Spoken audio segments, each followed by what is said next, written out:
Kalau orang berhutang itu dia tunduk sama yang tukang ngutangi. Kayak kita jangan gampang-gampang berhutang. Terpanjang dalam Al-Quran itu mengatur tentang hutang kalian mati kecuali dalam keadaan hal-hal baik itu perlu diwariskan supaya dia tidak. Kenapa penindasan itu disebut setelah hutang? Ya karena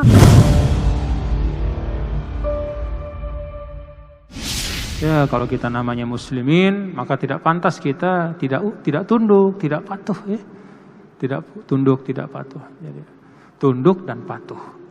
Itu juga sebabnya tuntunan Allah dinamakan din. Kata din itu mengandung kata tunduk dan patuh. Din. Sama akar katanya dengan dain. Dain itu artinya hutang. Ya. Kalau orang berhutang itu dia tunduk sama yang tukang ngutangi. Ya, makanya kita jangan gampang-gampang berhutang ya. Jangan gampang-gampang berhutang. Kalau Rasulullah SAW itu mendoakan na'udzubika min ghalabatid dain wa qahrir rijal. Ya Allah, saya berlindung padamu dari ghalabatid dain, dari dominannya hutang, wa qahrir rijal, dan penindasan orang-orang. Kenapa penindasan itu disebut setelah hutang? Ya karena kalau kita banyak hutang itu biasanya ditindas ya. Coba bapak-bapak kalau sama tetangganya berhutang misalnya banyak ya, enggak berani macam-macam ya. Jadi kata dain hutang itu menunjuk kepada makna tunduk patuh. Maka bukannya tidak boleh berhutang ya, kita namanya kehidupan kita di dunia, bahkan ayat 181 dari suratul Baqarah ya, ayat yang terpanjang dalam Al-Qur'an itu mengatur tentang hutang piutang. Artinya apa? Boleh berhutang. Ya, boleh hutang pribadi atau secara keluarga berhutang kepada keluarga yang lain dan seterusnya itu boleh ya, dengan pengaturan-pengaturan, tetapi dengan batasan. Jangan kemudian membuat kita kehilangan harga diri kita ya. Jangan. Qala aslamtu lirabbil alamin. Nah, kemudian terakhir wa wassa biha Ibrahim banihi wa Yaqub, dan telah berwasiat ya, biha dengannya, yaitu dengan tauhid itu Ibrahim banihi ya, kepada anak-anaknya, wa Yaqub, dan demikian pula Yakub telah berwasiat. Wassa itu masdarnya tausiah ya. Makanya hanya di Indonesia ceramah itu namanya tausiah. Kalau mau di Saudi, mau di Mesir enggak ada nama tausiah itu ya. Namanya itu kalimah atau muhadharah. Yaitu atau mau'izah hasanah. Tapi tausiah itu hanya di sini tuh. Ya, tausiah. Karena tausiah itu, Bapak-bapak Saudara, itu biasanya disampaikan oleh orang yang kalau manusia ini ya, orang yang dihormati, entah itu guru, entah itu orang tua, pada saat akhir hayatnya. Ya. Jadi kalau ada ustadz bertausiah itu dia mengumumkan bahwa dia sudah di akhir-akhir gitu ya. Itu agak-agak rawan itu ya.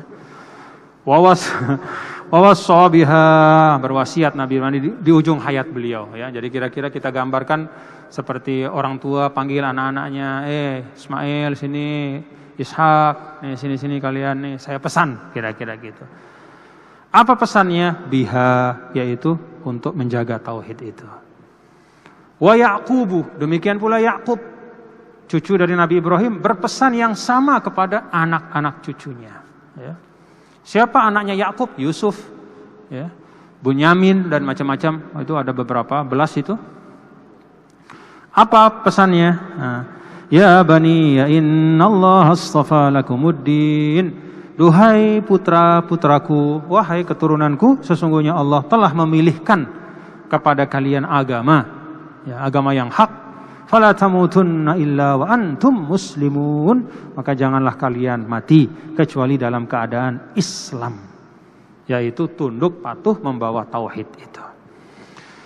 Bapak-bapak saudara sekalian, di dalam ayat terakhir ini Allah Subhanahu wa taala memberi suatu panduan kepada kita ya.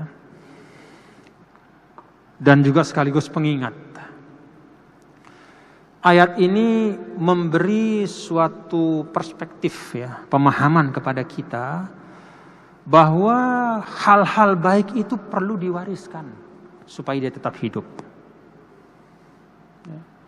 Ada hal yang baik, tapi dia lupa diwariskan, tidak diajarkan, tidak dipelihara, tidak diamalkan, mati dia. Makanya Nabi Ibrahim ini tahu persis ya, bahwa ajaran kebenaran itu harus dia wariskan kepada anak cucunya. Ya. Inilah esensi dari pendidikan. Jadi pendidikan itu bukan naqlul ma'lumat, bukan proses memindahkan informasi ya.